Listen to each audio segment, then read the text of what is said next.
Hey, this is Korey. Hey, and this is Jen with Skillet, and you're watching Bandkind.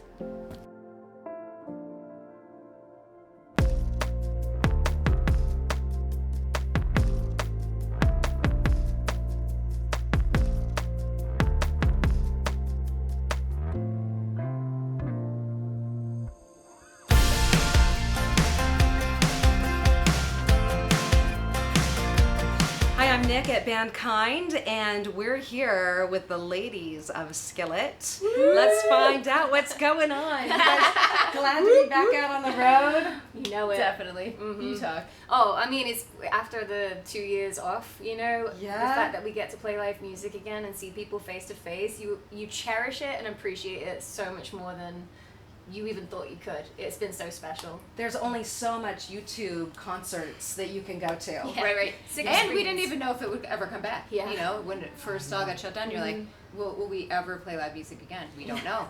You know? And then know. it helps you, the perspective shift helps you not take things for granted that you Absolutely. didn't think you were taking it for granted, but you were. Yep. Yes. Play Yes. music in front of people, to be with a crowd, and the whole thing that music does with people and how it resonates with them and the experience you have together, that community. Just such a blessing to do that every day. Yes. You know? It is good, but it was also nice for you guys. I know that John said that you, Korey, were nesting for the first time in a very long time. Ever. Yes. And Jen, you started doing some DIY projects. Yeah, I So did, yeah. what was that season like for you too? You go first. Yeah, so I'm old, as you know. You are I've been doing this for a long time, and you know, I never imagined, it's a blessing, but I never imagined that I'd be doing music full time for 25 plus years. You know, and so at this age, you're kind of like, I mean, the natural side of me, not that I'm not blessed to be doing music, but is like, I'd love to just be home and, you know, Yeah. not live in a bus. And Yeah, like rearranging the fruit in a lifestyle, bus. exactly, the Yeah. lifestyle that, you know, can be fairly undignified sometimes Yeah. and just uncomfortable, and you know, parents are getting older, there's the whole deal, and it's like, it'd be nice to not have to work so hard or be so sore, whatever it is. Not that I'm complaining. Yes. But yeah, being able to be home is the longest John and I have been home since we've been married. Yes. You know? And so it's kind of relearning what that all looks like, because we've never learned it before together at home, you know? Right. And just being able to be, like, I love being involved in local church, in people's lives, hands-on. On the road, you can be, to an extent, with the people that are in your bus. It's like road Yeah. family, and you Yes. can really Yeah. dig in, and there's all that. But at home, you know, before Skillet, it was like involved in the church, helping with youth group, helping with young adults, just pouring into people's lives. I love that so much. So it's an aspect I miss. Being on a worship team, like, I just really love serving in the church. So being able to Wow. do that again, it was almost like something that had been sort of suffocated that Yes. got released again. Wow. And then when it was kind of like we weren't sure if we were coming back, which was sad, but also kind of like, wow, I could do this. I could Yeah. live at home Yeah. and do this. And then it was like, we're coming back. Then it was like, oh no, oh no. Letting go of that again. It was right. it was definitely a week of like, I was pretty sad about it. Yeah. And like, oh no, can I have that feeling of suffocation again, just in that little bus and doing this little thing, which is so focused. It's just so focused and scheduled Right. and everything. And you know, then I just knew God still had us doing this. So I'm like, okay, you're just gonna really have to help me, because Yeah. I don't know if I mean, I guess I have faith for it, but that's kind of where I was at. And then kind of like the second we came back, it was like riding a bike. It was kind of the joy of the Lord coming on. It's like, all right, I know that we're still called to do Give you this. the grace So, for it. all right. But it was a fun time home too. Yeah. So, you know. Wow. That's Yeah. beautiful. Yeah, and for me it was similar in that I hadn't really spent that time home ever since touring. Like, I came to America when I was 16, Yes. got born again, Yes. went on like this discipleship course where I would say that's where I gave my life to Jesus, and then within like 13 months I'd gotten into Skillet. So Yeah. at 18, my 18th birthday, I'd started basically touring full time.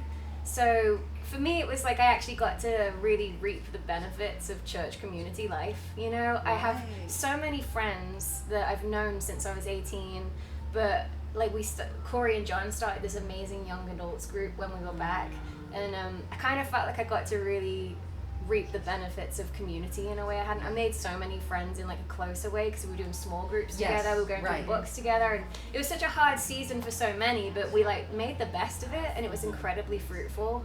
And like DIY projects too. Like, I was praying like, God, what should I be putting my hand to? It's so strange to have so much free time, and there's this like it's like, what do I do? And it was like Exactly. amazing because there's this like a clinic in Kenosha where they basically help women in crisis, you know, with unwanted pregnant agencies, but they offer them free medical care, clothing, parenting classes. It is like what they do for the community is absolutely amazing. Wow. And they were like, we're in need of someone with like an eye for decorating to just come and help us renovate. And I'm like, a secret HGTV wannabe. So, you know, like I love that stuff. So I was like, maybe I could help. So me and like the young adults from the group. She didn't just help, she ran the whole project. Wow. Yeah. It was all of her, and then she got a bunch of help from the young adults. They and helped church, me and they came in, majorly. but she was in charge. Oh my Large God. and in charge. I was pretending I was Joanna Gaines, you know what I mean? And like, and like all of my friends like from church, we all just went in and we just from top to bottom we refreshed this place for them and made it like so welcoming and beautiful, and you know, just a place where when people are in such terrible circumstances and feeling so alone and feeling so uncertain of the future, right. the fact that we could make it as inviting, as peaceful, and like just what they need for even for the children they already have, and providing everything they could possibly need to give them the courage and empower them to keep their babies. And just, I don't know, I was like, to be a part of little things like that usually we're on the road, and I've got a heart for all that stuff, but I don't have the time or, you know, it's not what I'm called to. You don't have the consistency Exactly. to do it. Yeah. So I feel like both of us, like, even though it was a weird, uncertain 18 months, it was like, all right, this isn't what we planned for, but God, what do you want to use us for while we're here? Yeah. And I think it was like a wonderful gift to get to be used in those ways, and see fruit, like, He can really use you no matter where you are, and bring fruit from your life if you've got a willing heart, you know. And we saw that a ton in all our friends and in our church. So very grateful to have an amazing church during that season. Yeah. Well, you can just say too that the place that she helped renovate was right. So we live in Kenosha, Wisconsin, which is where like the whole bits of it got burned down. This is like right in the heart of where there was like buildings completely trashed and burned down, and she got to go in there and Revive. revive it. Yeah, it was really Breathe new wonderful to think about. Like, I forgot. that happened We had before. all the Kenosha riots. You know, Yes. that's another thing we lived through during Yes. and that was, I mean, that was just such a rocky time for everyone for No so doubt. many different reasons. Yeah. But you know, it's pretty painful for us because there was a narrative, and then there was what we saw face to face on the ground, and it was a lot of people that, you know, their businesses were completely destroyed, their entire neighborhood was destroyed, and the fact that we actually got to be a part of the cleanup process, and it was one of the most unifying and loving events I've ever been a part. I'll never forget the experience in my whole life, because the whole community came together and they were just there to serve each other and to like rebuild what's been just destroyed.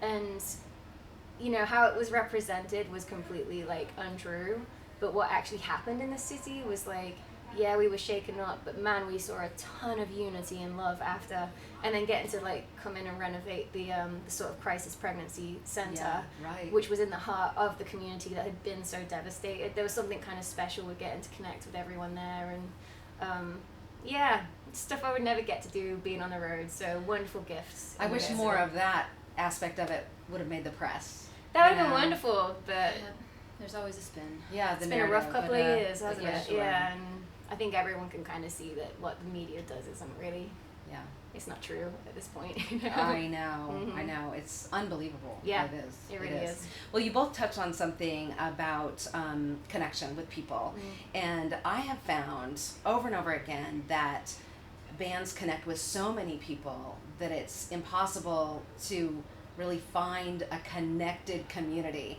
So it sounds like that served that purpose for you guys, and you found that it's a possibility, and it's no doubt very refreshing to know that you have that in you to not only desire community but to build it. Yes. Yeah, I think even just starting Skillet and going on the road, always wanting to honor God with our lives, and not just be in a band, you know. And so kind of going into it sobered, like this is going to be like, as a Christian, you're meant to live in a community, like you're meant to be a part of a church, and that's really how you grow, essentially, in a lot of ways, with that sharpening of the relationships, and you giving out and people giving out, and the peer relationships where you're accountable. There's accountability in a lot of different levels, and knowing we were going on the road and wouldn't have that as much, we were kind of like, we will always stay connected to our church. Yes. So we have a local church, we have our leaders, they're super involved in our lives even when they're from a distance, you know. It's just something we committed to doing, because the last thing we want to do is start off with this intention of honoring God and sort of slowly drift into something else, you know, Yeah. where your music is about yourself, or it's easy to get caught up in the business side of it, or it's easy to get caught up in the competitive side of it, or it's easy to get caught up in just art for art's sake, you know. Yes. And when anything else becomes an ultimate, then lordship moves away. And so we want lordship. We know that we're stupid. You have to know your own limitations too, right? And we're called to be in a community because we need that. We need that interdependence. And so from the beginning of Skillet, that was just what we committed to do. And our leaders we told our leaders, if you ever see us getting off, or ever, like within my relationship with John, if you see something, we would come. If they said get off the road for the sake of your soul, we would get off the road. You know, because I don't really care about the career. I care about honoring God with my life. And if he's not going to be pleased with me, I don't want to stand before him in the end and, oh, you live for music. So gross. Like, you know, when you're face to face with him and watch everything else burn that you did in your life, like, those things aren't going to matter anymore. So want to live that eternal perspective of, like, give yourself to things that matter. Be obedient daily in everything that God gives you to put your hand to. Obedience, and part of you being able to do that and flourishing in that is relationships, community, you know? Accountability. And that's something that, you know, she's saying she has accountability with her leaders. We will have that with our church families, but at the same time, accountability within the band too. Like, none of us want to be a performer so much that we would want to walk away from living for God. And I think that all of us know, like, I know if I weren't doing good on the road, and Korey would say, you know, is it time for you to, you know, they care way more about me and being in right relationship with God than they do my career. Do you know what I mean? And long term, you won't regret that, like making sure that you've lived for the things that matter.